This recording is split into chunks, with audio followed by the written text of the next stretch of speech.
Hello students, this is science के। आज के लेक्चर में हम डिस्कस करेंगे एक और नया टॉपिक। आज का हमारा टॉपिक रहेगा लॉ ऑफ केमिकल कॉम्बिनेशन। इस टॉपिक के अंदर हमारे पास 5 डिफरेंट लॉ हम स्टडी करेंगे, ठीक है। यानी कि ये लॉ एक अलग अलग कंडीशन में अप्लाई होते हैं। जब कोई एक नया केमिकल कंपाउंड बनता है किसी भी रिएक्शन के दौरान, तो उस केमिकल कंपाउंड की फॉर्मेशन से रिलेटेड, या जब कोई सेम एलिमेंट है वो अलग अलग तरीके के कंपाउंड बनाता है डिफरेंट रेशियो में, तब ये लॉज अप्लाई होते हैं, ठीक है। तो नोटबुक निकालिए, हेडिंग लगाइए, रहेगा हमारा topic law of chemical combination. 5 laws पढ़ेंगे हम अलग अलग। उससे पहले हम एक छोटा सा पॉइंट और डिस्कस करेंगे, और वो पॉइंट ये रहेगा कि केमिकल कॉम्बिनेशन का मीनिंग क्या होता है, ठीक है। तो सबसे पहले एक स्मॉल पॉइंट हम उठा लेते हैं, chemical combination.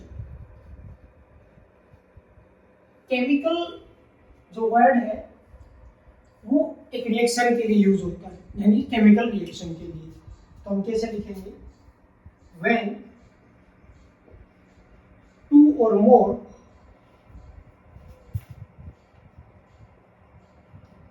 atoms or molecule react with each other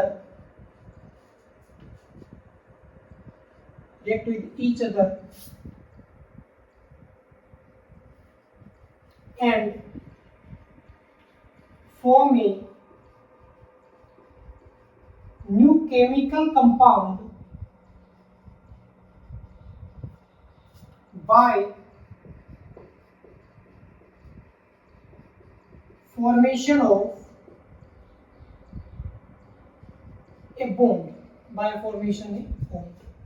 definition देखते हैं, when 2 or more atom or molecule react with each other, 2 या 2 से ज्यादा एटम और मॉलिक्यूल वो आपस में रिएक्ट करेंगे, ठीक है, रिएक्ट करेंगे और क्या बनाएंगे, एक नया कंपाउंड बनाएंगे। लेकिन ये कंपाउंड कैसे बनेगा, बाय फॉर्मेशन ए बॉन्ड, ठीक है।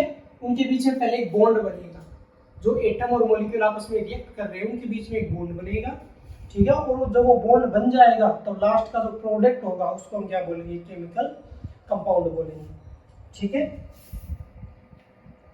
एग्जांपल के तौर पे जैसे कि मान लो कोई ए और बी एटम्स हैं या मॉलिक्यूल है, वो आपस में रिएक्ट कर रहे हैं और इनसे अगर एक कंपाउंड बन के आता है ए बी, एक केमिकल कंपाउंड बन के आया ए बी बन के आया, तो इनके बीच में क्या प्रेजेंट होगा, एक बॉन्ड प्रेजेंट होगा। यानी कि मैं ए और बी को ऐसे दिखा सकता हूँ, ए बॉन्ड बी। अब ये जो है ये क्या कहलाएगा, ये केमिकल बॉन्ड है, और जब ये आपस में जुड़े तो जुड़ना क्या कहलाता है, केमिकल कॉम्बिनेशन कहलाता है। यानी कि केमिकल कॉम्बिनेशन कब होगा, मैं यहाँ पे लिख सकता हूँ, chemical combination take place in a chemical reaction.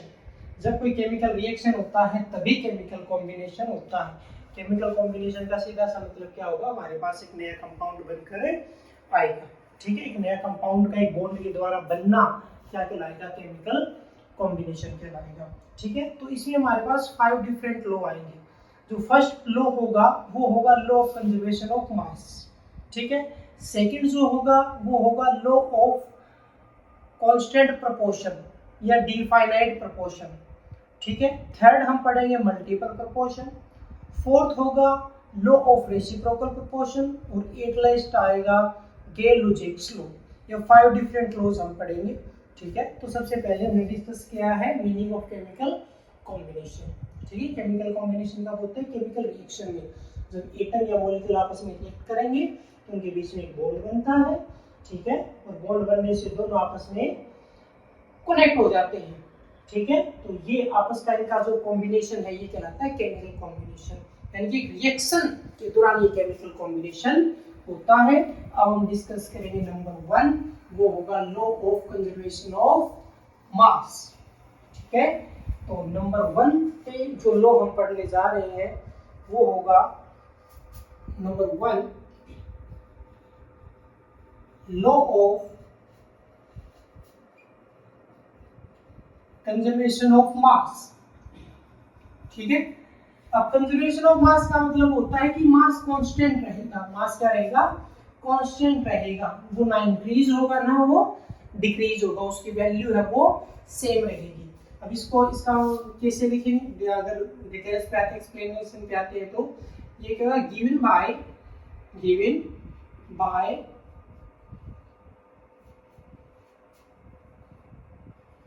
Bye Antony लवोइजियर इन 1789। ठीक है, एंटोनी लवोइजियर के द्वारा ये दिया गया था 1789 के लिए लॉ दिया गया था। और अगर हमें इसको डिफाइन करना पड़े तो हम इसको डिफाइन कैसे करेंगे कि इन ऑल फिजिकल और chemical changes the total mass of reactant is equal to the total mass of product. यानी कि चेंज चाहे केमिकल हो चाहे फिजिकल हो। फिजिकल चेंज का मतलब हम क्या बोलते हैं कि जहाँ पे सिर्फ स्टेट में चेंज होता है या फिजिकल प्रॉपर्टीज में चेंज होता है, केमिकल फॉर्मूला सेम रहता है, कोई नया प्रोडक्ट नहीं बनता, उसको हम फिजिकल चेंज बोलते हैं। केमिकल चेंज क्या होता है? जिसमें केमिकल फॉर्मूला बदल जाए, एक नया प्रोडक्ट बन के आ जाए, या रिएक्टेंट का पूरा आइडेंटिटी चेंज हो जाए। ठीक है ना, ये सारी चीजें हम डिस्कस कर चुके हैं पहले के लेक्चर्स में जब हमने फिजिकल और केमिकल प्रॉपर्टीज को पढ़ा। तो चेंज साइज दोनों में से कोई भी हो, लेकिन उस चेंज में मेन क्या होगा कि जो मास ऑफ रिएक्टेंट है वो इक्वल होगा किसके? मास ऑफ प्रोडक्ट के। दोनों का मास क्या होगा? इक्वल होगा। यानी कि मास ऑफ रिएक्टेंट इक्वल क्या आएगा? Mass of product. ठीक है, या हम ये कह सकते हैं there is no increase or decrease in mass of reactant and product। Reactant और प्रोडक्ट के मास में कोई चेंज वो नहीं हो सकता, ना तो हम इंक्रीज कर सकते ना हम डिक्रीज कर सकते। तो इससे रिलेटेड हम एक नया सेंटेंस में क्या लिख सकते हैं कि mass neither be created nor be destroyed. ना तो हम क्रिएट कर सकते ना हम उसको डिस्ट्रॉय कर सकते। तो उस चेंज के अंदर जो मास है वो क्या रहेगा? कांस्टेंट रहेगा। ठीक है, जो रिएक्टेंट का है वही प्रोडक्ट का रहेगा। ठीक है, मास वर्ड की जगह हम इस लास्ट डेफिनेशन में इस वर्ड को रिप्लेस करके हम मैटर भी लिख सकते हैं। ठीक है ना, दोनों का मीनिंग सेम ही रहेगा। Matter neither be created nor be destroyed. ठीक है, नोट कीजिए। फिर हम एक एग्जांपल उठाते हैं। ध्यान रखना किसने दिया था? एंटोनी लवोइजियर ने। देखो, जो फादर ऑफ केमिस्ट्री पूछा जाता है तो फादर ऑफ केमिस्ट्री क्या बताते हैं? Antoine Laurent de Lavoisier. ठीक है ना, ये वही है, उन्होंने ही law of conservation of mass दिया था। फादर ऑफ केमिस्ट्री के द्वारा दिया गया लॉ है ये लॉ ऑफ कंजर्वेशन ऑफ मास। ठीक है, अब हम लेते हैं एक एग्जांपल जिसमें हम देखेंगे, एक हम फिजिकल चेंज का एग्जांपल ले लेते हैं और एक हम केमिकल का ले लेते हैं। ठीक है, फिजिकल चेंज वो होता है जिसमें फिजिकल प्रॉपर्टीज बदलती है, केमिकल प्रॉपर्टीज सेम रहती है। ठीक है, तो अगर हम पहला एग्जांपल किसका ले रहे हैं? हम ले रहे हैं फिजिकल चेंज का। ठीक है, फिजिकल चेंज का एग्जांपल हमने ले लिया और एग्जांपल के तौर पे हमने क्या लिया है? वाटर लिया है। क्या लिया है हमने? वाटर लिया है। तो जैसे कि ये है H2O और हमने लिया है सॉलिड स्टेट में, फिर यही H2O टेम्परेचर के साथ चेंज हो गया लिक्विड में, और यही H2O फिर टेम्परेचर के साथ चेंज हो गया गैसेज में, यानी कि वाटर वेपर में चला गया। ठीक है, नोट कीजिए कि सिर्फ स्टेट चेंज हो रहा है विद टेम्परेचर, कि हम ये कह सकते हैं कि टेम्परेचर जैसे जैसे थोड़ा थोड़ा इंक्रीज करते जाएंगे, सॉलिड से लिक्विड, लिक्विड से गैस वो चेंज होता जाएगा। इसका मास मैं m1 मान लेता हूँ, इसका मैं m2 मान लेता हूँ, इसका मैं m3 मान लेता हूँ।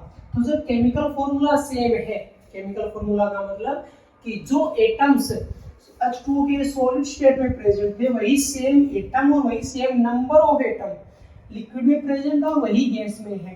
तो जब नंबर ऑफ एटम चेंज नहीं हुआ या टाइप ऑफ एटम चेंज नहीं हुआ, कुल मिला के दोनों के लिए क्या कह सकते हैं कि केमिकल फॉर्मूला सेम है। तो मास भी क्या रहेगा, सेम रहेगा, यानी कि m1 = m2 = m3, तीनों ही क्या है, H2O का मास कितना आएगा 18 ग्राम, ये 18 ग्राम ही रहेगा, ये चेंज नहीं होगा। ठीक है, तो ये तो हो गया फिजिकल का। फिर हम किसका ले लेते हैं, कोई केमिकल चेंज का एग्जांपल ले लेते हैं जिसमें केमिकल चेंज होता है, यानी कि केमिकल फॉर्मूला चेंज हो जाता है। फॉर एग्जांपल H2O, अब H2O ले लिया लिक्विड स्टेट में और इसमें से हमने पास किया इलेक्ट्रिसिटी, इसमें से हमने करंट पास किया, तो हाइड्रोजन गैस से अलग हो गया और ऑक्सीजन गैस से अलग हो गया।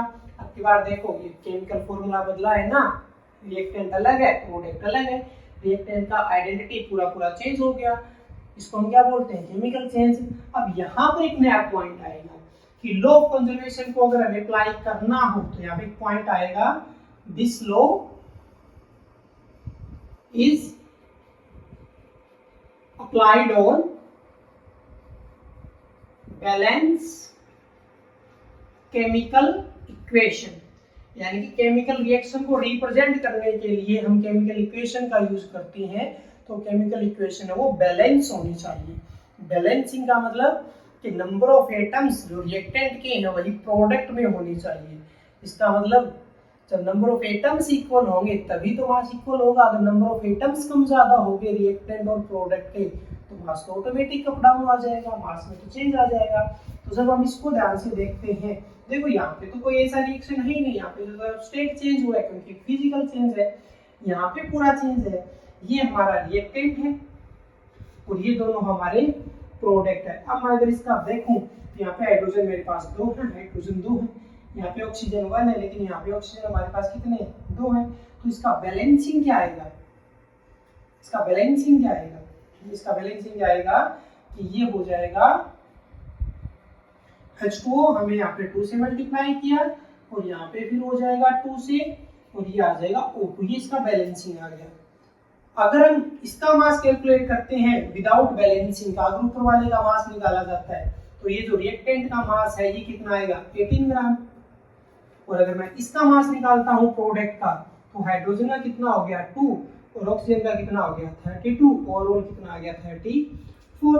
तो ये 18 ग्राम है और ये 34 है, तो ये तो इक्वल नहीं है, तो लॉ इसके ऊपर अप्लाई नहीं हुआ, मास चेंज हो गया, मास को इंक्रीज कर गया, 18 से कहाँ चला गया 34 में चला गया। अब जब हमने इस इक्वेशन को बैलेंस कर दिया, अब जब हम देखते हैं तो अब ये देखो 2 मल्टीप्लाई H2O कितना हो गया 18, तो ओवरऑल कितना हो गया 36। अब इसको मल्टीप्लाई करो, हाइड्रोजन का कितना हो गया 2 मल्टीप्लाई 2 और प्लस में 2 मल्टीप्लाई 16, यानी 32 प्लस 4, ओवरऑल कितना हो गया 36 हो गया। यानी कि जब इक्वेशन बैलेंस होती है तभी हम लॉ ऑफ कंजर्वेशन मास से अप्लाई कर सकते हैं, अदरवाइज अप्लाई नहीं होगा। एक एग्जांपल और लेके देखते हैं, नोट कीजिए, ठीक है। एक एग्जांपल और देख लेते हैं। तो इक्वेशन होना चाहिए बैलेंस, तभी लॉ अप्लाई होगा, अदरवाइज नहीं होगा, क्योंकि केमिकल इक्वेशन पहले सही होना चाहिए। जब केमिकल इक्वेशन सही होगा तभी, जैसे कैल्शियम कार्बोनेट है, इसको हमने हीट किया, क्या कैल्शियम ऑक्साइड अलग हो गया और कार्बन डाइऑक्साइड गैस से अलग हो गया। अब इस इक्वेशन को देखते हैं, देखो या तो पहले बैलेंसिंग चेक कर लो या मास ही चेक कर लो। जैसे देखा जाए तो यहाँ पे कैल्शियम 1 है, यहाँ पर भी 1 है, कार्बन 1 है, यहाँ पे कार्बन 1 है, यहाँ पे ऑक्सीजन 3 है, यहाँ पे ऑक्सीजन 2 1 3 है, तो ये ऑलरेडी बैलेंस है।